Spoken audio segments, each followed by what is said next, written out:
전쟁 같은 주식장 내일장에서 승리할 수 있는 전략을 제시해드리는 스타거즈 투나잇의 임민소입니다. 저희 방송은 매일 1시간씩 여러분들 찾아뵙고 있는데요. 지금 하단에 나가고 있는 플랫폼 통해서 저희와 소통이 가능합니다. 먼저 작전명 시크릿이 준비되어 있습니다. 3가지 작전 세워보면서 내일장에는 어떤 섹터가 영향이 갈 수 있을지, 그리고 또 종목까지 짚어보는 시간 해보도록 하고요. 또 돌격 내일장 준비되어 있습니다. 오늘 어떤 종목을 편입할지 함께 보셔도 좋을 것 같습니다. 그럼 이혜린 아나운서와 함께 오늘 마감 상황 짚어보도록 할게요. 안녕하세요. 작전명 시크릿의 비밀 요원 이혜린입니다. 먼저 오늘 우리 시장 어떤 분위기였는지 지수부터 확인해 보겠습니다. FOMC 관망세에 더해서 여전히 저 PBR 종목으로 시선이 쏠리면서 오늘 시장은 더욱더 꽁꽁 얼어붙었습니다. 먼저 코스피 지수부터 확인해 보겠습니다. 오늘 0.07% 약보합으로 2497.09포인트로 거래를 마쳤습니다. 그래도 시총에서는 오른 종목이 더 많았는데요. 상승한 종목은 353개였고요. 하락 종목은 527개였습니다. 수급에서는 외국인이 홀로 892억 원을 담아냈지만 개인이 818억 원, 기관은 39억 원으로 동반 매도세를 보였습니다. 이어서 코스닥도 짚어보겠습니다. 코스피 안에서 저 PBR 종목으로 수급이 몰리면서 오늘 코스닥 지수의 낙폭은 더 컸는데요. 2개월 만에 800선이 깨졌습니다. 지수 보시면 2.4% 하락하면서 799.24포인트로 거래를 마쳤고요. 상승 종목은 334개였고 하락 종목은 4배 정도 많았습니다. 1,200여 개 종목이 하락했습니다. 수급에서는 개인이 홀로 2,125억 원을 담아냈지만 외국인이 838억 원, 기관은 1,126억 원 매도세를 보였습니다. 이어서 오늘 꼭 짚어봐야 할 이슈 하나씩 확인해 보겠습니다. 먼저 첫 번째 이슈입니다. 국내 증시 이제는 종목에 집중해야 될까요? 이 시장의 부진에서 벗어나지 못하자 1월 효과는 물 건너갔다라는 분위기가 이어졌는데요. 오늘 시장에서도 낮은 PBR 종목의 수급이 몰리면서 코스닥 시장이 상대적으로 더 크게 하락했습니다. 증권가에서는 실적이 개선되는 개별 종목이나 또 배당 및 자사주 매입 확대 가능성이 높은 기업들을 중심으로 접근하는 게 더 유효할 거다라고 조언하기도 했는데요. 자세한 이야기 작전 통해 살펴보겠습니다. 이어서 두 번째 이슈 짚어보겠습니다. 네, 현대차를 추월한 기아입니다. 시가총액 6위에 등극했는데요. 2000년대 현대차의 기아 합병 후 현대차는 형님, 기아는 아우로 비유됐죠. 그런데 기아가 최근 급등세를 이어가면서 오늘 종가 기준 현대차의 시가총액을 앞질렀습니다. 약 20년 만에 시총이 뒤바뀐 건데요. 시장에서는 기아의 추월이 주주 환원 정책 때문으로 보고 있습니다. 지난 25일 사상 최대 실적을 발표하면서 2020년 말 배당금을 전년 대비 60% 오른 5,600원으로 결정했습니다. 현대차도 8,400원으로 올리기로 했지만 결산 배당만 놓고 보면 배당률은 기아가 1.1% 높았습니다. 또 기아의 PBR은 1.05배 낮은 편으로서 이 기업 밸류업 프로그램 수에도 예상이 되고 있습니다. 이어서 마지막 이슈 짚어보겠습니다. 네, 국내외 수주 행보를 이어가고 있는 전선업계입니다. 전 세계적으로 전력망 수요가 늘어나면서 국내 전력 전선업계가 역대급 실적 호황을 누리고 있습니다. 국내 양대 전선기업인 LS전선과 대한전선은 최근 글로벌 초대형 프로젝트를 잇따라 수주했는데요. 특히 지중 해저 케이블 사업은 기술적인 진입 장벽이 높아서 신규 사업자 진입이 힘들고 또 발주를 따내기가 쉽지 않습니다. 이런 이유로 해저 케이블을 생산할 수 있는 기업은 중국을 제외하고 약 10여 개에 불과한데요. 이런 시장에서도 최근 LS전선과 대한전선이 연이어 수주를 따내면서 시장 점유율을 확대하고 있습니다. 앞으로의 전망은 어떨지 잠시 뒤에 살펴보겠습니다. 이렇게 오늘 시장 지수와 이슈까지 살펴봤고요. 3가지 이슈로 작전 짜보도록 하겠습니다.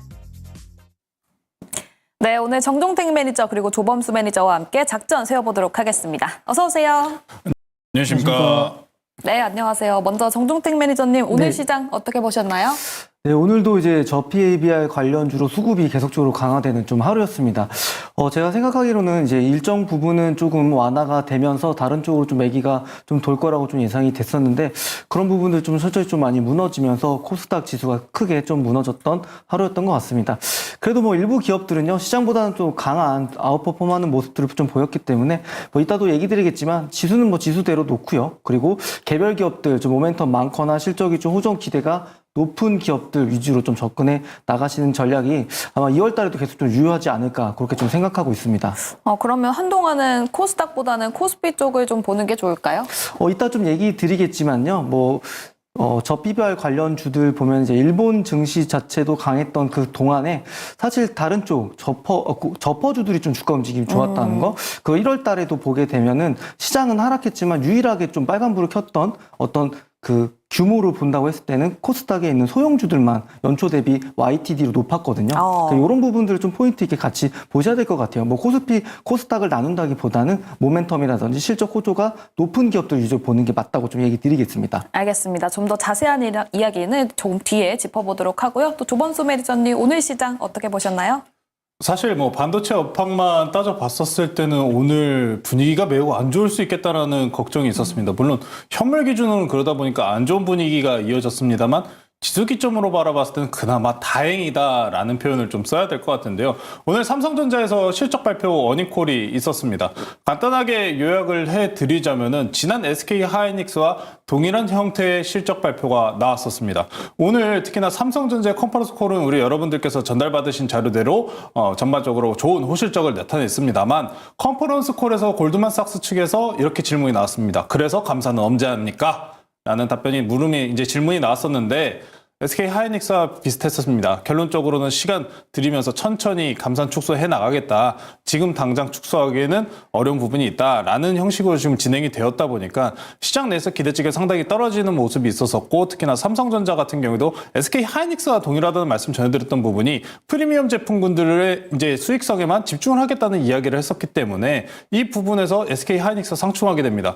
HBM에 대한 캐파가 삼성전자까지 이제 진입함에 있어가지고 가격적인 부분에서 이제 하향세를 또 겪을 가능성도 있다는 거겠죠. 그러다 보니까 전반적인 반도체 업군들이 하향세를 이어가면서 삼성전자가 오늘 마이너스 2%, 마이너스 2.15%나 강하게 빠졌습니다. 다만 오늘 그나마 지수 측면에서 다행이다라는 말씀을 전해드렸던 이유는 삼성전자가 마이너스 2%, 2.15%, SK 하이닉스가 마이너스 1.6%가 빠짐에도 불구하고 지수는 1%까지 빠지진 않았습니다. 코스피만요. 이게 지금 사실 시장이 조금 있다가 저희가 다룰 PBR과 이제 연관된 부분이 이어질 건데 좋은 모습과 나쁜 모습이 지금 같이 나오고 있는 것 같습니다. 이 부분 관련해서 잠시 후에 꼼꼼히 다룰 예정이니까요. 관심 있게 들어주시면 좋을 것 같습니다. 알겠습니다. 모든 부분 모두 짚어보도록 하겠습니다. 그럼 먼저 첫 번째 작전으로 넘어가 보도록 할게요. 네, 첫 번째 작전명입니다. 종목 집중 장세 돌입인데요. 깜깜이 배당 제도가 개선되면서 실적주가 큰 인기를 끌고 있습니다. 올해부터 배당금을 먼저 확인하고 그 부분을 투자 포인트로 삼고 투자를 할 수 있게 됐는데요. 정종택 매니저님, 이 부분에 대해서 하실 말씀이 굉장히 많으시죠? 네, 전체적으로 이제 PBR 관련된 내용 좀 저는 간단하게 다뤄드리고, 그리고 모멘텀이라든지 실적의 기대감이 높았던 기업들, 제가 이제 스타워즈에서 관심주로 얘기 드렸던 종목들을 좀 리뷰 차원에서 좀 설명을 다시 한번 좀 드리고 복귀하는 좀 시간을 좀 가져보도록 하겠습니다. 네. 우선 이제 저 PBR 관련된 일본 정책의 비즈니스 모델들을 우리나라가 좀 착안을 해서 관련 지수도 발표할 것 같고요. 오늘 일부 기업들 보게 되면요. 자사주 소각을 한 기업도 일부 있었습니다. 하나금융지주 있었고요. 삼성물산도 있었고요. 저는 이제 사실 이 저 PBR 관련된 정책 중에서 가장 강력한 조치 중에 하나는 전 소각이라고 좀 생각을 하는데, 소각 관련된 부분들의 좀 의지치를 반영하면서 기업들도 적극적으로 발표했다라는 거 좀 상당히 좀 의미 있게 좀 보고 있는 편이고요. 요게 오늘 자료 한번 좀 보여주시면요. 오늘 하나증권에서 나온 리포트 자료인데요. 보게 되면은 자사주 매입과 소각까지 포텐셜이 높은 기업들 위주로 좀 보자라는 내용이었고요. 그리고 일본 증시의 사례를 봤을 때 작년부터 현재까지 니케이 225 종목군에서 저 PBR 관련주가 오히려 저 PBR 관련주가 아닌 저퍼주들이 강했다는 거 보시면 27% 가까이 상승했고요. 그 다음으로 높았던 것도 저 PBR주가 아니었습니다. 네. 고배당주였던 기업들이 22% 정도 상승을 했고요. 그리고 그 다음이 이제 저 PBR주가 한 9% 정도 좀 올랐다는 거 본다고 했을 때는 상대적으로 저 PBR 관련주들이 뭔가 좀 강하게 좀 올라가면서 증시가 좀 강했다고 생각할 수 있지만 그 속을 좀 들여다보면 면밀히 좀 본다고 했을 때는 역시나 성장성이 높은 대신 주가가 낮게 있는 기업들 위주로 좀 강했다고 좀 설명을 좀 드릴 수 있을 것 같아요. 그리고 여기 밑에 표를 좀 보시게 된다면 아까 조금 전에 제가 얘기 드렸던 부분인데 이게 연초 대비해서 이 왼쪽이요. 코스피고요. 그리고 오른쪽이 코스닥입니다. 그럼 여기 코스피 대비해서 다 마이너스긴 하지만 지수 대비해서 제일 선망한 게 이제 소형주들이 좀 강했고요. 코스닥은 소형주가 유일하게 좀 빨간불 켰다라는 거 포인트를 좀 접목시켜 보자면 저는 이제 저 PBR 중에서도 중소형주 그 중에서도 실적이 좀 담보로 되고 좀 높게 나올 수 있는 기업들 위주로 강하게 계속적으로 종목 장세가 좀 펼쳐질 거라고 좀 생각이 좀 드는데요. 제가 좀 몇몇 기업들을 제가 스타워즈에 소개를 드렸습니다. 관심주로. 우선 첫 번째로 제가 이제 1월 10일 날 얘기 드렸던 기업 중에 하나가 이제 아이패밀리 SC라는 기업이 있고요. 이 기업 같은 경우는 이번에 좋은 실적을 좀 낼 거라고 좀 예상이 되고 있기 때문에 1월 10일부터 주가가 계속 올라갔거든요. 결국 실적에 좀 집중하는 부분들이 어떻게 보면 지수보다는 좋은 퍼포먼스 낼 수 있는 종목들을 좀 찾아갈 수 있을 거라고 좀 생각이 들고 있고, 그러면서 그날 같이 얘기 드렸던 기업이 이제 테크윙이었죠. 테크윙도 보게 되면 주가가 상대적으로 다른 반도체 주들은 계속적으로 내림세가 이어지고 있지만 동사 같은 경우는 1월 25일까지 1월 10일부터 1월 25일까지 계속적으로 올라가고 그 뒤로 조금 횡보하고 있지만 점차적으로 또 1분기 실적 기대감이 높기 때문에 재차 한번 또 상승을 높일 수 있는 기업이라고 좀 판단이 좀 되고 있습니다. 그리고 이제 1월 17일 날 제가 얘기 드렸던 기업은 HD 현대입니다. 이 기업 같은 경우 로봇도 같이 좀 제가 연결돼 있고 이 CES 행사 때 이 회사 사장님이 이제 발표를 했었죠. 기조연설 발표가 있었고요. 보시면 지수 따라서 내려가는 게 아니라 횡보하다가 다시 한번 또 고점을 좀 높이고 있는 모습들입니다. 이런 부분도 좀 충분히 좀 보셔야 되고요. 네. 노랑풍선 같은 경우는 제가 1월 24일 날 얘기 드렸거든요. 근데 보게 되면 다다음 날 주가가 좀 20% 가까이 올랐고, 그리고 주가는 뭐 지금 눌러주고는 있지만 다시 한번 또 여기 1월 26일 고점 고가죠. 고가까지 충분히 좀 올라갈 수 있는 흐름을 볼 수 있습니다. 동사 같은 경우도 뭐 실적 호전에 대한 기대가 높은 기업이기 때문에 보면은 주가가 좀 바닥권에서 실적이 좀 기대가 높은 기업들이 좀 강하게 올라갔다라는 것들이 좀 공통점이라고 좀 보일 수 있을 것 같고요. 이번 주 월요일 날 얘기드렸던 바이넥스는 그 다음 날에도 강하게 올라갔고요. 오늘까지도 주가가 14% 가까이 올라갔습니다. 뭐 아무래도 금리 인하에 대한 기대감이 좀 한풀 꺾이긴 했지만 동사 같은 경우는 이제 임상 관련된 CMO에서 그리고 상업용 쪽으로 좀 영역을 좀 확장할 수 있다는 기대감들이 있기 때문에, 그리고 올해도 나름 좀 실적이 또 어느 정도 호전될 수 있다는 모습들을 보이기 때문에 좀 강하게 움직인다고 좀 보시면 될 것 같고요. 그리고 1월 29일 날 얘기 드렸던 이제 필옵틱스도 보게 되면은 그 다음날 좀 주가가 강하게 올라갔고 오늘 눌리긴 했지만요. 다른 기업들보다 강했고요. 그리고 제가 보기에는 이제 글라스 기판 관련 주기 때문에 주가도 강하게 올라갈 수 있을 것 같습니다. 그래서 뭐 제가 관심주로 얘기 드렸던 종목들도 강하게 올라갔다는 건 이제 실적이란 측면들, 그리고 방송에서 제가 얘기 드리는 부분들은 시간이 지나도 좀 올라갈 수 있는 기업들 계속적으로 보는 게 좀 중요할 것 같아요. 그러니까 주가 위치가 낮은데 상대적으로 그런 부분들이 결국에는 실적 대비 저평가되어 있다고 판단될 수 있는 부분이니까 네. 실적이라든지 그 주가의 위치라는 이 두 가지 측면을 계속적으로 열심히 좀 찾아보시면 그런 부분들에서 좀 해답을 찾아 나가실 수 있을 것 같습니다. 실적과 주가의 위치를 좀 확인해 보면서 종목을 투자해보자라고 말씀을 해주셨고요. 또 일본 증시랑 비교를 했을 때 거기가 먼저 정책을 시행했었고 그거를 봤을 때 저 PBR보다는 저 PER 종목들이 먼저 올라갔다라고 말씀을 해주신 거죠? 맞습니다. 그 1년 동안에 작년부터 지금 현재까지 구간 봤을 때는 저퍼주들의 상승폭이 가장 컸다는 게 포인트입니다. 그래서 어떻게 보면 저 PBR주도 뭐 관심을 배제시키는 건 아니겠지만 그 가운데서 이제 실적 대비 저평가되어 있는 기업들이 오히려 더 부각을 받으면서 주가 상승폭이 훨씬 컸다는 게 이게 좀 핵심적인 내용이겠습니다. 알겠습니다. 또 최근 장세가 테마주가 빠지고 실적주로 자금이 이동하고 있는 장세기 때문에 이 부분 체크해 보셔도 좋을 것 같습니다. 다음 조범수 매니저님, 지금 시점에서 배당금만 보고 무리하게 투자하는 그런 전략이 가능할까요? 안 된다면 주의할 점은 어떤 게 있을까요? 주의해야 될 점까지요? 일단 뭐 물론 제 속마음을 또 읽으셨나 봐요. X라고 할 걸 또 알으셨나 본지 네. 주의할 점까지 짚어달라 하셨는데, 사실 이 PBR과 관련된 부분 정부 정책도 저는 개인적으로 한편으로는 테마라고 보고 있습니다. 이게 어쩔 수가 없는 게 우리가 방금 앞서가지고 좀 일본 증시랑 좀 비교하는 이야기를 했었잖아요. 네. 여러 포인트가 좀 많이 다릅니다. 첫 번째로는 일본과 지금 일본이 시행했을 당시와 우리나라의 현재 매크로 상태가 많이 다르다는 것. 두 번째, 얼마만큼 그래서 경기가 탄탄하느냐에 대한 여부입니다. 이 두 가지만 따져보시면은 일본 정책을 따라한다 한들 실질적으로 실효성이 있기는 어렵죠. 이게 어떤 부분을 보시면 되냐면은 PBR이 그럼 낮은 종목도 올라가는 거 부양하는 거 좋습니다. 그러면은 고퍼 성장주들은 어떻게 돼야 되나요? PBR 높은 성장주들은 그나마 그럼 성장가치 그대로 인정받아서 가야 되잖아요. 근데 이쪽 수급이 또 쭉 빠지면서 저 PBR 관련 종목으로 수급이 또 이동합니다. 이게 제가 제일 우려했었던 부분이에요. 이 작은 국내 증시 내에서 특히나 최근 시장에서 외국인들 수급이라든지 기관 수급도 그렇게 좋지 못한 상태에서 개인 투자자들이 이런 수급향적인 모습으로 옮겨 다니는 모습을 보이니 사실 이 정부 정책적인 부분 덕분에 오늘 지수가 덜 빠졌다고는 하지만 네. 테마성으로밖에 볼 수가 없다는 겁니다. 만약에 그럼 반도체나 성장주들이 올라가면은 이 PBR 낮은 종목들은 어떻게 될까요? 조정 나오겠죠. 당연한 사실인 겁니다. 자, 그러다 보니까 이 정책에 대해서 실효성에 대한 의구심도 상당히 많고, 저도 개인적으로 한편으로 생각하는 거는 정부가 시장에 개입했었을 때 그렇게 좋은 효과가 났었던 적이 크게 없었다는 겁니다. 물론 전 정부 기조를 이야기하면서 공매도 금지가 나왔었을 때 많은 시장이 급격하게 올라갔었던 부분을 기억하시다 보니까 공매도 금지라든지 아니면 이 PBR 관련돼 가지고 정부의 부양책 같은 부분에 좀 긍정적이게 물론 평가를 해야 되긴 하겠습니다만, 시장에 대한 매력도가 떨어지고 있다는 게 가장 문제점인 거예요. 원래는 수급 들어오고 이런 급격한 하락세 나왔으면은 쇼커버링 올라오면서 지수 올라오면서 프로그램 매수 자극하면서 여타 종목들 다 같이 올라와야 되는데, 오늘 지수가 안 빠짐에도 개별 종목들의 하락세는 어땠습니까? 거셌습니다. 이게 지금 문제라는 거예요. PBR을 지금 추정하고 문제가 아니에요. 이것도 결국엔 테마입니다. 시장 안 좋고 성장주들 빠지면은 PBR 종목들 갈 거고요. 그럼 PBR 종목들 섹터군들 여러 가지 있을 겁니다. PBR군 내에서도 탄탄한 기업인데 얘는 PBR이 낮네요. 당연합니다. 우리나라 코스피 중에서 PBR이 1이 넘는 기업이 30%밖에 안 돼요. 30%. 네. 그러니까 그거 가지고 버티고 있는 건데, 자, 그러면은 이 시장 내에서 그럼 우리는 PBR만 믿고 투자를 해야 되느냐 이겁니다. 자산 가치가 부동산, 뭐 현금 제외하고 부동산도 있고 뭐 매출처도 있고 여러 가지로 나뉘어져 있을 거 아니에요? 근데 뭐 그 와중에 분할 상장도 있고 굉장히 골아프단 말이에요.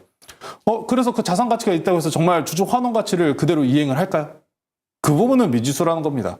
지금 시장 내에서는 일단 테마성으로 바라보시면서 보시는 게 옳지, 최근에 이제 총선 관련주들도 왔다 갔다 하는 모습, 악재적인 흐름 속에서 총선주도 움직이고 이런 수급이 빠르게 전환되는 모습이기 때문에 이 PBR과 관련된 쪽도 테마 쪽으로 좀 일단 바라보시는 게 옳을 것 같고요. 다만 이전에 정말 매출을 이렇게 내는데 PBR이 이렇게 나고 주가가 이것밖에 안 돼? 라고 평가받는 종목들은 상당히 많거든요. 이게 이제 증권사들에서도 그런 종목들을 관련해가지고 리스트업을 좀 해줍니다. 화면 한번 같이 보실게요. 지금 이제 하나증권에서 이제 리스트업을 해준 종목명, 그리고 PBR이 1 이하인 종목들입니다. 대체로 보시면은 PBR이 0.5 이하인 종목들이에요. 보시면은 근데 제가 말씀드리고 싶은 건 이 종목들을 그럼 뭘 주목해야 되나요? 하면 보시면은 네. 시총이 지금 보시면은 다 크지 않아요. 2천억 이하예요. 네. 그럼 생각해 보시면은 원래 시총 큰 종목 크면서도 PBR 낮은 종목이 강하게 가야 되잖아요. 그렇죠. 근데 시총 적은 종목들이 더 잘 가요. 그러니까 테마라는 얘기하는 거예요. 지금 보시면은 하나생명, 이마트, 한국거스, 롯데쇼핑, 뭐 DL, GS, 자 여러 종목들 이렇게 쭉 리스트업이 있습니다. 그럼 몇 개 한번 살펴볼게요. 하나 한번 보겠습니다. 하나 수급 한번 보자고요. 오늘 기간 팔았네요. 연속적으로 왜 매수를 안 할까요? PBR 저평가 구간으로 그럼 장기적으로 우상향할 수 있는 종목인데, 당일적인 스탠스로 흘러갈 뿐이지 이 섹터 내에서 장기적으로 우상향을 기대하시는 건 조금은 우려감을 저는 전해드리는 바고요. 이 PBR과 관련돼 가지고 수급이 아직도 지금 국내 시장 내에서 굉장히 불안정한 상황입니다. 공매도 금지라는 부분도 있고, 그리고 대외 변수적인 우리나라가 이머징 마켓이라고 평가받는 부분까지 쉽지는 않은 모습입니다. 단기적인 단기성 트레이딩이 굉장히 빠르게 순환이 나오고 있는 만큼 중장기적인 투자를 권유드리고 싶기보다는 단기적인 트레이딩이 현재 구간에선 가장 좋은 판단일 것 같고요. 현금에 대한 보유를 항상 최대치로 가지고 계신 채 단기성 트레이딩을 쫓아다녀야 할 수밖에 없는 시장이 열렸다고 보시면 됩니다. 이 시장이 사실 이제 1월이 오늘로 마지막이잖아요. 그렇죠. 사실 저도 뭐 1월 달이 뭐 일부 조정이 나올 가능성이 있습니다라고 말씀을 전해드렸었지만, 그래도 좋은 흐름으로 갔으면 바랬어요. 오늘도 넥타이도 무슨 색이에요? 빨간색이잖아요. 네. 저도 빨간 옷 입었습니다. 네, 빨간색 좋잖아요. 기운 얼마나 좋습니까? 올라가야죠, 당연히. 우리나라 증시인데 우리나라 증시가 살아나야지 우리 개별 투자자분들도 살아나시는 거 아니에요? 자, 그러면은 이런 상황에서 정보 부양책도 중요하지만, 원래 우리나라 시장 같은 경우에는 최대한 외국인들의 수급이 함께 들어오면서 흘러갔던 시장이라는 겁니다. 그 부분에서 매력도를 다시 느끼기 위해서는 이 시장의 매력도를 다시 올리기 위한 정책이 좀 어느 정도 보이지 않는 수준으로 와야지, 대놓고 이렇게 들어오는 건 지금 세계에서 단 두 나라밖에 없습니다. 우리나라랑 중국 두 나라밖에 없다는 부분을 꼭 상기하시고 최대한 주의하시면서 지금 트레이딩 관점으로만 저는 보시면 좋을 것 같습니다. 트레이딩 관점으로 보셔라라고 말씀을 해주셨는데, 그래서 일각에서는 이런 시선도 있어요. 지금 저 PBR 관련주 내에서 ROE가 높은 기업을 보면 그래도 좀 장기적으로 올라갈 수 있는 가능성이 있다라는 얘기도 있는데, 이 부분은 어떠세요? 뭐 충분히 생각하는 부분이고요. PBB도 보시면서 좀 이제 저평가하는 종목들을 많이들 바라보시는데, 근데 원래 그런 종목들은 시황이나 시장이 안 좋아도 자연스럽게 빠르게 회복하는, 원래부터 빠르게 회복하는 종목들입니다. 네. 그러다 보니까 우리나라 플로우가 지금 테마성에 맞춰져 있다는 거예요. 그래서 이 현재 지금 PBR 낮은 종목들 중에서도 좀 재료가 좀 강하게 추가적으로 붙는 종목들이 꼭 있잖아요. 금융 쪽이라든지, 특히 뭐 이번에 또 제주 시리즈가 다른 게 또 갔잖아요. 제주 반도체가 떨어지니까 제주은행이 갔다. 제주 시리즈 이 얘기도 나오는데, 네. 그런 식으로 좀 이제 오히려 개인 투자자들이 이목이 쏠리는 만큼 크게 올라가는 시장이 반복 형성되고 있기 때문에 이 부분에 대해서는 좀 이제 최대한 좀 유의하시면서 가시자. 그렇게 다시 한번 설명드리겠습니다. 알겠습니다. 그럼 첫 번째 작전에서 보시는 종목은 따로 없으신가요? 저는 일단 따로는 없고요. 너무 많은 PBR이 낮은 종목들인데 굳이 꼽자면은 좀 섹터군으로 좀 뽑자면은 저는 물류나 금융 이쪽으로 보시면은 좋을 것 같습니다. 물류나 금융 알겠습니다. 확실히 금융도 지난주랑 비교를 해봤을 때 거래 대금이 굉장히 크게 올라갔으니까요. 그래도 단기 트레이딩 관점이라는 거 이 부분 참고해 보시면 좋겠습니다. 다음 정종택 매니저님 보시는 종목 있으신가요? 네, 저는 현대로템 오늘 실적 좀 발표가 있었는데요. 네. 영업이익도 좀 컨센서스 상위 잘 했고요. 주가도 이제 좀 바닥에서 슬슬 직전 고점 좀 돌파하는 모습일 것 같아서 뭐 실적 기대감 아직 살아있고 주가 위치도 매력적이다라고 얘기 드리겠습니다. 그래서 오늘 뭐 관심주로는 현대로템 얘기 드리겠습니다. 알겠습니다. 정종택 매니저님 제가 한 네. 지난주부터 실적맨이라고 부르고 있잖아요. 네. 어떤 주제가 와도 확실히 지금 가장 실적을 중요하게 보시는 것 같아요. 뭐 저 PBR, 뭐 실적이 어떻게 나왔다, 이 부분 봐야 된다 이런 게 아니라 그냥 무조건 실적이 중요하다라고 보시는 것 같거든요. 네. 맞죠? 뭐 가장 강하게 주가가 반응해줄 때는요. 적자 기업이 이제 영업이익 흑자 전환되고 그리고 흑자 전환됐던 그 영업이익이 다시 한번 실적 성장으로 그 다음 분기에 큰 폭의 영업이익을 성장시키면 그때는 정말 놀라울 정도 주가가 폭들이 많이 올라가거든요. 그래서 그런 기업들을 좀 찾아 나가는 게 좀 중요한 것 같습니다. 그래서 지금 바로 크게 수익률이 안 올라가더라도 안정적인 측면에서 실적주 보는 게 가장 좋다, 베스트다. 보시는 거죠. 네, 아무래도 뭐 트레이딩을 잘하시는 분들은 뭐 저랑은 좀 약간은 결이 다르실 수는 있겠지만, 네. 뭐 제가 보기에는 이제 실적 좋은 기업들은 뭐 시간을 두고 본다면 또 궁극적으로 항상 올라가 있는 케이스가 굉장히 많이 있더라고요. 네네. 그래서 뭐 트레이딩이 좀 어렵다, 실적에 좀 집중하겠다라신 분들은 아마 실적 보시면서 한다면 시간 지나고 나서 항상 올라가 있는 종목들이 많으니까요. 그 부분도 꼭 같이 참고해서 대응하시길 바라겠습니다. 알겠습니다. 이렇게 말씀을 하시니까 생각나는 종목이 있습니다. 기아가 떠오르는데 두 네. 번째 작전을 기아로 또 풀어보도록 할게요. 두 번째 작전명으로 넘어가 보도록 하겠습니다. 네, 두 번째 작전명입니다. 이거는 기아가 하는 말 같아요. 자, 이제 누가 형이지? 입니다. 네, 조범수 매니저님, 기아 실적으로 얘기해도 기아가 실적도 좋고 지금 또 주주환원 정책 덕분에 현대를 이겼어요. 시가총액 차원에서. 그러니까 그게 웃기다는 거예요. 어. 원래 이게 웃기다는 얘기를 할 수밖에 없는 겁니다. 그래서 영업이익 시총이 넘어가 버렸잖아요. 네. 그러니까 이게 테마라는 이야기를 할 수밖에 없는 겁니다. 아. 그래서 성장 가치를 이제 내포하는 부분이 아니라 배당이 더 좋으니까 이제 PBR 주주 환원 가치를 더 열심히 하겠구나. 라는 기대감으로 올라가는 거지. 사실 그렇게 달라진 부분은 없습니다. 기아에 대한 매출 영업이익 부분에 관련해서도 굉장히 현대차랑 기아가 여러 가지 부분으로 또 리스크가 있지 않습니까? 사실 이 피크아웃 논란 같은 경우에는 좀 연 단위로 좀 오래 나왔었는데 네. 그럼에도 불구하고 현대차, 기아차가 참 연속적으로 좋은 실적을 보여줬다고 생각이 되고요. 아마 좀 앞으로 어떤 흐름을 보여줄 것이냐가 중요한 포인트처럼 보이는데 그래도 현대차랑 기아차를 뽑으라고 한다면은 저는 기아차를 더 뽑을 것 같습니다. 대외 요인 변수에 그나마 영향이 적기 때문으로 보시면 될 것 같아요. 이제 현대차랑 기아차 이제 자동차 섹터 내에서 이제 보유하고 있는 악재적인 리스크 요인들 때문에라도 피크 요인들이 계속 나오고 있는 건데 환율적인 부분, 뭐 현대차 기준으로는 미국 판매 기준으로의 인센티브 비용이 증가했다는 부분, 그리고 뭐 shipping 비용도 있고요. 가장 중요한 게 뭐가 있을까요? 트럼프 리스크.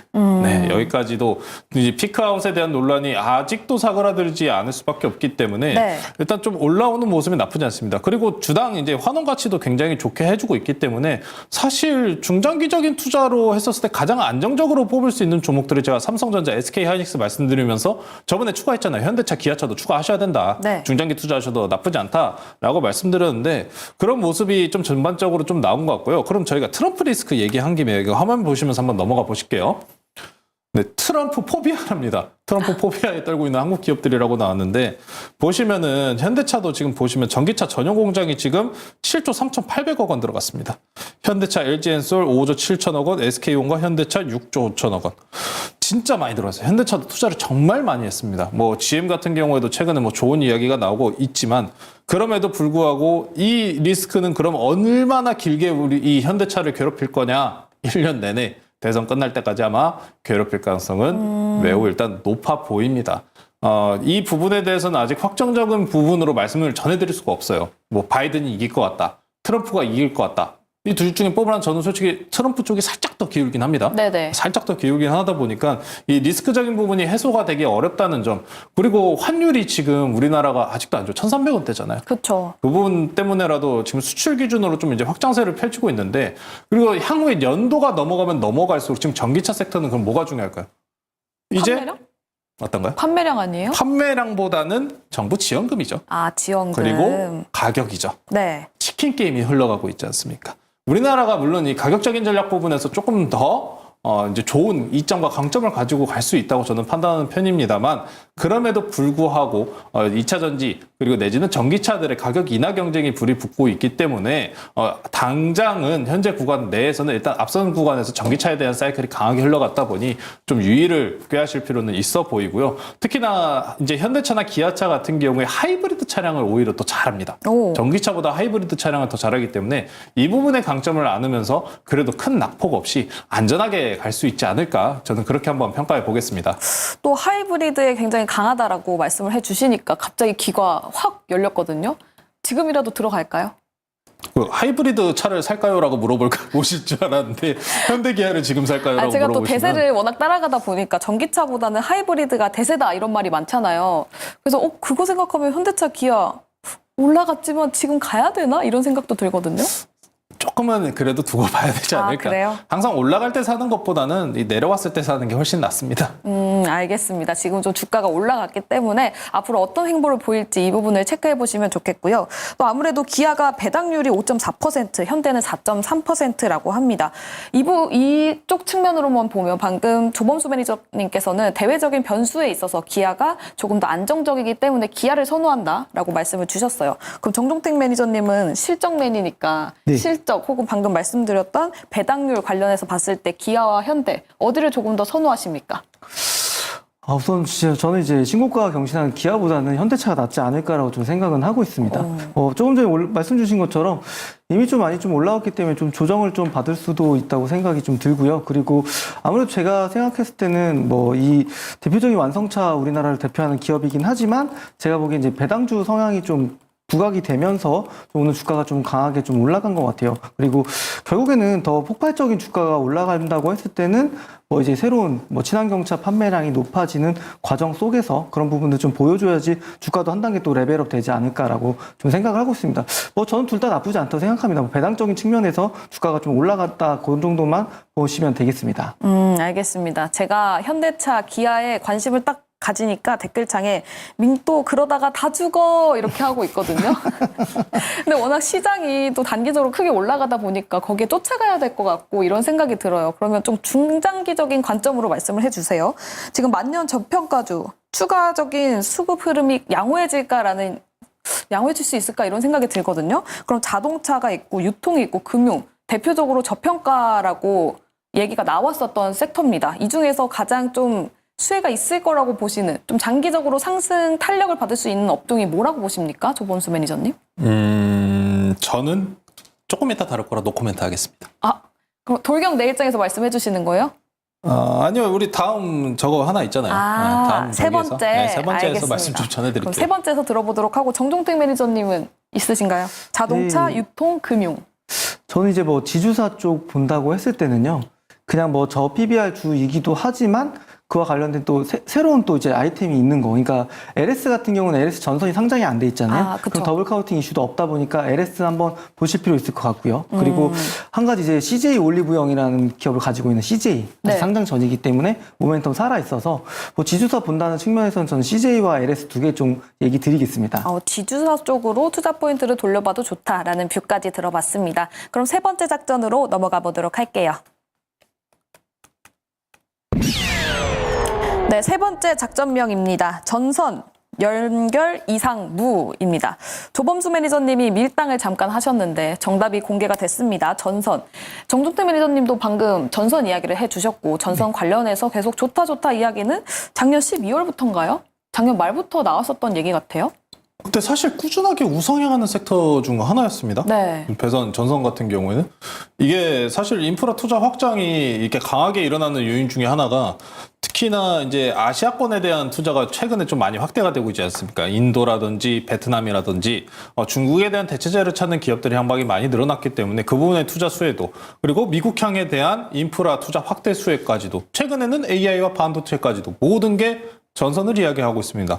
굉장히 소리 소문 없이 강하게 올라가는 섹터 중에 한 곳인데 물론 대표적으로 이제 평가받는 LS 그룹주들 같은 경우에는 2차 전지가 좀 이제 잠깐 중간에 들어오는 바람에 조정은 한번 만들었습니다만 그 부분에 대한 조정은 충분히 나왔다고 저는 개인적으로 보고 있고요. 자, 그러면 전선주들 같은 경우에는 특히나 원자재 등락률의 비율에 따라 가지고 가격에 대한 영향이 굉장히 크게 받는 모습 중에 하나입니다. 자, 그럼 현재 구간에서 그럼 가장 크게 수혜를 받으려면 구리에 대한 상승 가격이 나와야 되는데 지금 그럼 화면 보시면서 구리 가격 한번 먼저 보고 넘어가시겠습니다. 구리 가격 한번 보실 텐데 최근에 중국이 경기 부양책을 상당히 많이 내놓고 있지 않습니까? 지금 보시면은 3.9까지 빠른 회복세를 보이고 있어요. 이전에 대해서 하락폭에 대해서 V자 반등이라는 형식으로 좀 빠르게 올라온 모습인데 구리 가격이 올라가면 올라갈수록 특히나 전선주들 같은 경우에는 구리에 대한 비중이 높기 때문에 가격 인상에 대한 수혜를 그대로 빠르게 받는 편입니다. 중국이 경기 부양책을 내놓는데 이제 기간이 문제예요. 이제 1월 끝났지 않습니까? 이제 2월입니다. 2월 달 중에서 중국이 어떤 기대감을 내놓을 것이냐? 3월 달에 뭐가 있습니까? 양회가 있잖아요. 네. 양회. 중국의 최대 경기 이벤트 그리고 공산당의 최고 엄청 큰 이벤트이기 때문에 항상 양회에서는 중국 경기 부양책에 대한 이슈가 강하게 흘러나옵니다. 자, 그러면은 중국 경기 이슈가 같이 올라오면서 올라오는 것들은 뭐가 있을까요? 바로 원자재입니다. 유가, 구리 이런 섹터들이 전반적으로 강하게 올라오기 때문에 이번 2월 달에서 3월 사이에서 아마 가장 강하게 주목받을 수 있는 섹터가 전선 쪽이 아닐까 생각해 보시면 좋을 것 같고요. 물론 전선 관련해서도 여러 가지 자료들이 좀 많습니다. 특히나 송배전 관련해가지고 지금 이거는 2020년도에서 2050년도까지 좀 긴 장기적인 투자 추이로 보시면 됩니다만 20년, 30년, 40년, 50년까지 전반적으로 계속해서 상향 곡선을 끌어올리는 모습을 볼 수 있습니다. 사실 송배전 관련 부분이 이게 정말 아이러니한 게 막 우리가 앞선 구간에서 막 태양전지, 풍력 이런 거 많이 했었잖아요. 막 ESS 저장 장치.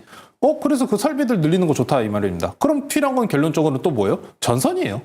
결국 모든 것이 전력 수요에 대한 부분을 가리키고 있기 때문에 전선과 송배전과 관련된 부분은 장기적으로 우상향할 수 있는 아주 좋은 섹터라는 이야기를 좀 전해드리고 싶고요. 최근에 좀 주가에 대해서 조정도 충분하게 받았다고 보시면 될 것 같습니다.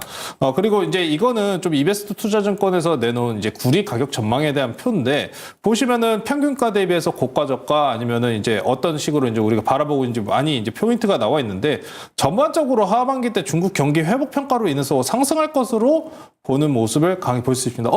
근데 그럼에도 불구하고 금리 인상 기조가 장기적으로 이어지면서 구리 가격이 떨어진다고 해도 그럼에도 불구하고 경기는 결론적으로 회복할 것이기 때문에 네. 구리 가격에 대한 상승은 충분히 올 가능성이 매우 높다고 판단하시면 좋을 것 같습니다. 그럼 보시는 관련 종목 있을까요? 제가 조금 전에 아시아 쪽 말씀 전해드렸다 보니까 LS 그룹주 되게 좋아요. LS 그룹주. 네, LS 그룹주 좋았는데 그 중에서도 우리 이제 흡사병 됐던 그 구 KT 서브마린 있지 않습니까? LS 머티리얼즈라는 종목 한번 좋다고 한번 소개시켜 드려 볼 테니까요. 네. LS 머티리얼즈 같은 경우는 최근에 기관 매수도 잘 들어오고 있는 모습이고 일본 기준으로 보셨을 때 죄송해요. LS 머티리얼즈가 아니죠. LS 에코에너지. 네, 에코에너지죠. 이거 잘못 말씀드렸네요. 헷갈렸습니다. 죄송합니다. 에코에너지입니다. 에코에너지도 보시면은 외국인들 기간 연속적으로 매수 잘 들어오고 있는 모습이고요. 시장의 안 좋은 모습에도 불구하고 굉장히 견고한 모습을 보여주고 있는 것을 확인하실 수 있습니다. 이런 종목들이 강하게 다시 한 번 더 올라갈 가능성이 높기 때문에 중기적으로 좀 투자를 바라보시는 분들께서는 이런 LS 전선 관련주들 이거 말고도 뭐 대한전선 그리고 가온전선과 같이 PBR이 낮은 현재 시장 섹터 내 흐름과 같이 맞출 수 있는 종목들도 있으니까요. 전선주들 관심 있게 보시면 좋을 것 같습니다. 알겠습니다. 그중에서도 LS 에코에너지를 주목해보자라는 의견 들어봤고요. 확실히 지금 또 구리 가격 반등에 대한 기대감이 있는 만큼 제품가에 긍정적인 영향이 미칠 수 있기 때문에 이 부분 투자 시에 참고해보시면 좋겠습니다. 다음 정종택 매니저님, 만약에 보시는 종목이 있으시다면 관련 종목과 함께 전선 뷰 말씀해 주시면 좋을 것 같아요. 네, 저는 이제 대원전선이라는 기업을 좀 얘기 드리고 싶은데요. 실적 발표 다 했습니다. 이미 결과치가 나온 기업인데요.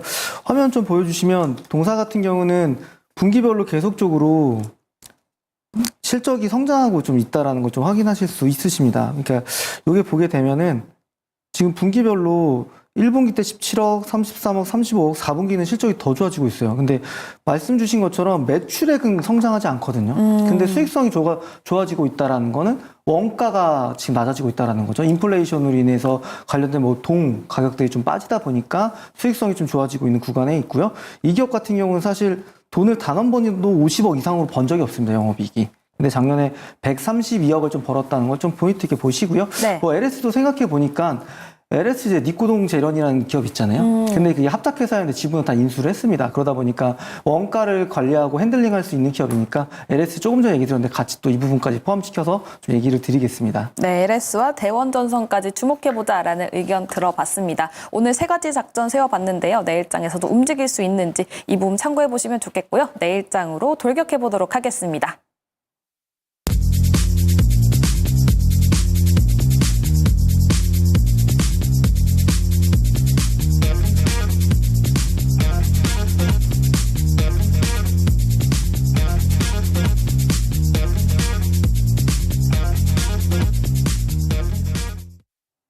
네, 돌격 내일장입니다. 먼저 게임 룰부터 설명드리도록 할게요.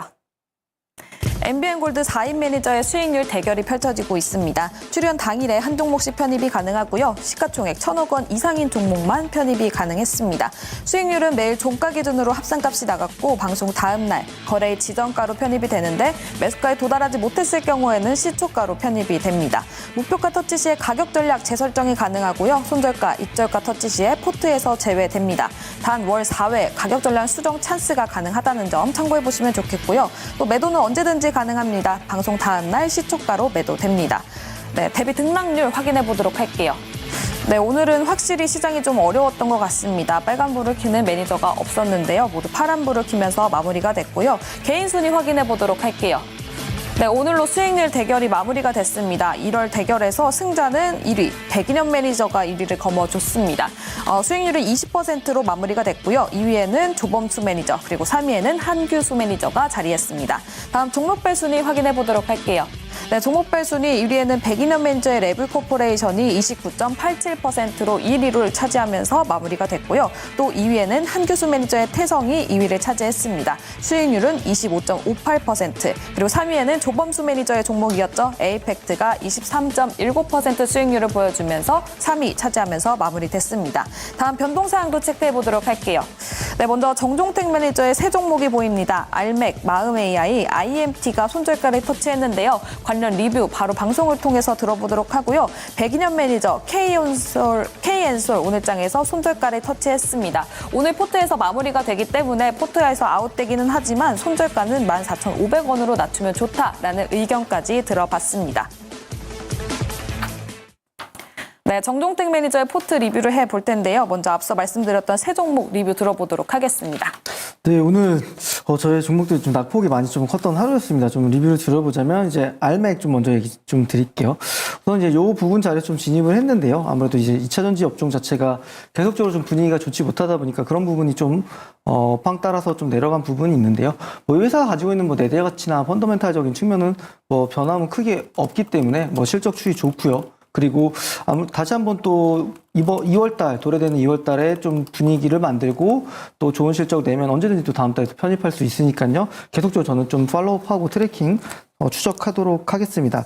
그 다음 좀 종목을 좀 보자면요. 네. 마음AI는 사실 한 7, 8%까지 올라갔었는데 사실 좀 아쉬운 부분은 좀 있습니다. 뭐 관련 GPT 관련주들이 아무래도 뭐 한글과 컴퓨터라든지 폴라리스 오피스 대장주들만 좀 가고 중소형주들은 좀 탄력을 좀 못 받았던 것 같아요. 그런 아쉬운 부분은 있지만 기술적으로 좀 중요한 바닥권까지 다시 내려왔습니다. 다시 한번 또 추세를 돌리고 해당 좀 업종에 대한 분위기가 돌아서면 또 다시 한번 또 관심 있게 보고 챙겨보도록 하겠고요. 네. 그리고 이제 IMT 좀 얘기를 들어보면 사실 좀 변동성이 큰 시장이다 보니까 제가 좀 보수적으로 좀 전략을 좀 가져갔어야 되는데 27,500원까지 목표가를 설정했지만 좀 그 부분 좀 일정 부분 좀 미달이 되다 보니까 아쉬운 부분은 좀 있습니다. 그래서 기술적으로 다시 한번 좀 바닥을 잡고 추세 돌릴 때 관심 가지시면 될 것 같고요. 네, 그리고 또 1월달 수익률 대결이 마무리가 됐는데요. 정종택 매니저님 포트 내에 있는 핌스가 수익률이 9.47%였습니다. 관련 종목 리뷰도 들어보도록 할게요. 네, 동사 같은 경우는 이제 1월 26일 날 거의 상한가까지 올라갔다 이틀 조정받고 오늘 18% 가까이 올랐습니다.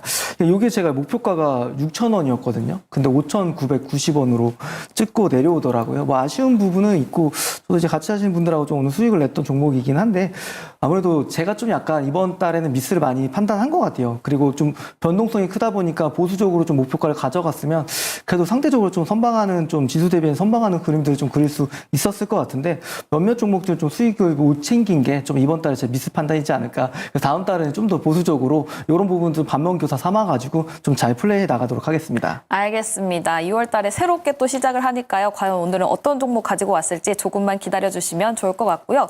우리 개인 순위에서 2위를 차지했고 종목별 순위에서는 3위를 차지했던 조범수 매니저. 어떤 종목 리뷰해볼까요? 이번 달에 좀 물론 아쉬운 게 좀 많긴 해요. 사실 좀 플러스로 마감할 수 있는 기회가 있었는데 그 수정가 찬스가 네. 너무 많이 써가지고 네. 네페사카에다 너무 몰빵을 했었잖아요. 아쉬운 모습도 있는데 사실 제 포트는 큰 변동은 없는 편입니다. 물론 지금 보유하고 있는 종목이 3종목밖에 없는데 이 종목들 리뷰해드리면서 제 포트에 대한 전략 관련해서 좀 꼼꼼히 말씀 전해드릴게요. 네. 첫 번째로는 엘컴텍입니다. 엘컴텍 같은 경우에는 금 관련주죠. 특히나 지정학적 리스크 내지는 FOMC라든지 전반적으로 금값이 상승할 때 수혜를 받을 수 있는 테마 섹터 군입니다. 금값 올라간다고 올라가는 종목 아니고요. 금값이 고점을 돌파했습니다. 라는 또 사상 최고치를 기록했다라는 뉴스가 나오면은 올라갈 테마주입니다. 자, 그럼 이 테마주들을 보시면은 사실 최근에 FOMC가 가까이 다가왔다는 이야기 때문에라도 금에 대한 다시 주목도가 올라가는 모습도 있습니다. 그래서 최근에 지금 등락률을 굉장히 반복하는 모습들을 보실 수 있는데 이 금 관련주들 같은 경우에는 최대한 지정학적 리스크가 특히 중동발 형태로 아직도 장기적으로 이어질 가능성이 있기 때문에 안정성을 원하신 분들께서는 아직 현재 구간 내에서 충분한 지지 구간 라인을 버티면서 등락 비율을 보여주고 있기 때문에 한번 관심 있게 보셔도 좋을 것 같고요. 제 포트 그럼 다음 종목 말씀드릴게요. 한국석유입니다. 마찬가지예요. 제가 1월 중반까지 반도체 AI 좋다고 말씀드리다가 재탁 뉴스 나오는 시점부터 더 이상 안 본다고 딱 잘라서 말씀드렸었잖아요. 그 이후로부터 이런 종목들 방어적으로 편입을 하고 있습니다. 지정학적 리스크 관련된 부분들이 최대한으로 좀 불러 나올 가능성은 아직도 높게 보시면 되고 유가 같은 경우에 현재 76불가량으로 이전에 기술적인 고가권을 이제 도달한 이후에도 조정이 그렇게 강하게 나오고 있지는 않은 모습입니다. 일부 휴식 기간 들어간 이후에 다시 재상승할 가능성도 높은 구간 이고 특히나 미국 같은 경우에도 전략 비축류에 대한 이제 다시 재고 보충이 상당히 높은 상황이기 때문에 이 석유에 대한 매입량도 상당히 계속 늘어나면서 생산량에 대한 비중도 높여가는 부분이 있습니다. 그래서 일단 유가 관련해서 이 종목들이 전반적으로 어떤 부분을 이야기하냐면은 악재적인 흐름이 나왔을 때 어떻게 대응할 것이냐기 때문에 이 한국석유, 엘컴텍 그리고 마지막으로 한일사료까지 네. 전반적으로 좀 이 리스크를 좀 어느 정도 보완하는 종목이기 때문에 저는 일단 최대한 2월까지 이런 포트들을 좀 구성해가면서 안정적인 모습을 취하려고 지금 노력하고 있으니까요. 우리 여러분들께도 계좌 내에서도 이런 종목들 한번 편입해 보시면서 한번 이런 방어적인 모습까지 취해 보시면 좋을 것 같습니다. 네, 방어적인 모습, 포트 편입에 조금 참고해 보셨으면 좋겠다라고 말씀을 주셨는데 그럼 오늘은 어떤 종목 가지고 오셨나요? 앞에서 근데 다 나와가지고 네. 사실 이 종목 오늘 편입할 종목은요 앞에서 구리 얘기 했지 않습니까? 자 그러면은 뭐 물론 전선주도 좋은 수혜를 입겠습니다만 그보다 먼저 가는 종목이 있죠. 바로 이구산업입니다. 네. 오늘 편입 종목은 이구산업이라는 종목 소개시켜 드리고요. 구리 가격 상승에서 수혜를 보는 비철금속 관련주입니다.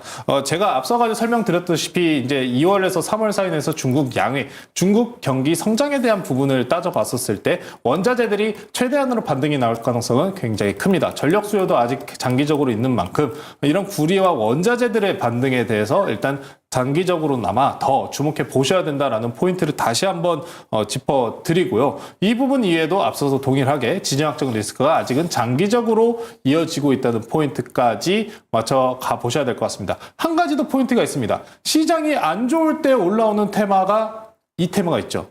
초전도체. 네. 초전도체가 최근에 흑연과 연관성이 붙지 않았었습니까? 그쵸. 흑연은 비철금속입니다. 비철금속 관련주들에 대해서 이런 악재주적인 흐름에서 굉장히 또 좋은 평가나 혹은 테마성으로 엮일 가능성이 매우 높기 때문에 저는 이 이구산업이라는 종목 관심 있게 보시면 좋을 것 같고요.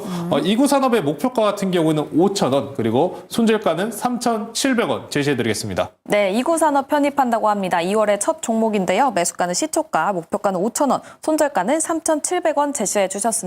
다음 정종택 매니저님, 2월 포트 첫 번째 종목 어떤 종목입니까? 예, 저는 넘버맨답게 숫자 나온 기업, 결과물 이미 나온 기업 좀 준비했습니다.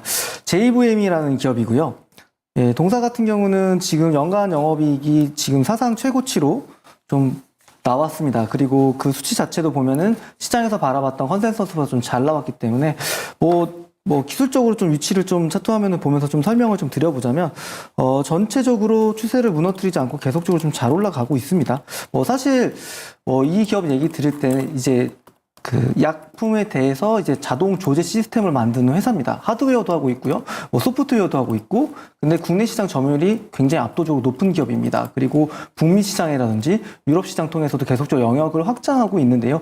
이 부분에 관련해서 또 로봇 쪽으로 관련된 부분들도 많이 그 제품들을 만들고 있습니다. 그래서 매니스라는 부분들을 좀 만들고 있기 때문에 실적이 나오는 바이오 로봇 요게 좀 모멘텀이 많은 기업이라고 보시면 될 것 같아요. 최근에 좀 거래량이 좀 들어오긴 했지만 전체적으로 추세 무너뜨리지 않고 있다는 게 좀 중요한 내용이라고 좀 얘기를 드리겠고요. 그리고 숫자도 좋고 위치도 좋기 때문에 이번 달 월 초에 처음 좀 편입시켜 놓고 그 뒤로 이제 한 달 동안 충분히 긍정적인 움직임 나올 수 있는 실적주라고 좀 준비했으니까요. JVM 오늘 2월 달 첫 번째 종목으로 좀 편입해 보도록 하겠습니다. 네. 가격 전략 좀 얘기를 좀 드리면요. 가격 전략 같은 경우는 매수가는 28,000원이고요. 목표가는 34,000원, 그리고 손절가는 26,400원으로 제시드리겠습니다. 네, JVM 이것도 또 실적 관련주라고 하니까요. 이 부분 참고해 보시면 좋겠고요. 매수가는 28,000원, 목표가는 34,000원, 그리고 손절가는 26,400원 제시해 주셨습니다. 다음 매니저들과 소통할 수 있는 창구 안내해 드릴 텐데요. 먼저 정종택 매니저님 말씀해 주시죠. 네, 저는 이제 녹색 밴드에 정종택 검색하셔서 들어오시면요. 오늘도 사실 실적 잘 나온 기업 많거든요. 근데 상대적으로 주가가 좀 저평가되어 있는 기업들은 강했습니다. 저퍼주는 아니겠지만 그래도 주가가 많이 싸졌기 때문에 어느 정도 저평가 구간에 들어갔다는 판단들이 들어서 아무래도 현대 로템이라든지 두산 바켓 생각지도 못했던 그런 어떤 많이 힘을 못 받았던 업종에서 좀 시세가 나오고 있거든요. 이런 부분을 좀 보셔야 되는데 실적 내용들 중소형주들이 이제 본격적으로 나올 겁니다. 그 부분을 계속적으로 밴드에 올려드릴 테니까 검색하셔서 들어오시면 되겠습니다. 네, 넘버맨의 자료가 궁금하신 분들은 정종택 매니저의 네이버 밴드 많은 관심 부탁드리겠습니다. 다음 조범수 매니저님. 네, 아까 이제 보셨던 PBR 리스트들 네이버 밴드에 올려놨으니까요. 네이버 밴드에서 신광석, 조범수 검색해 주셔가지고 많은 자료들 확인하시면 좋을 것 같습니다. 네, 양과 질 이걸 보시는 분들은 또 조범수 매니저를 찾아가 보시면 좋을 것 같습니다. 이렇게 조범수 매니저, 정종택 매니저의 네이버 밴드까지 안내해 드리면서 스타거즈 투나잇은 여기서 인사드리도록 하겠습니다. 내일 다시 또 찾아뵙도록 할게요. 시청해 주신 여러분 고맙습니다.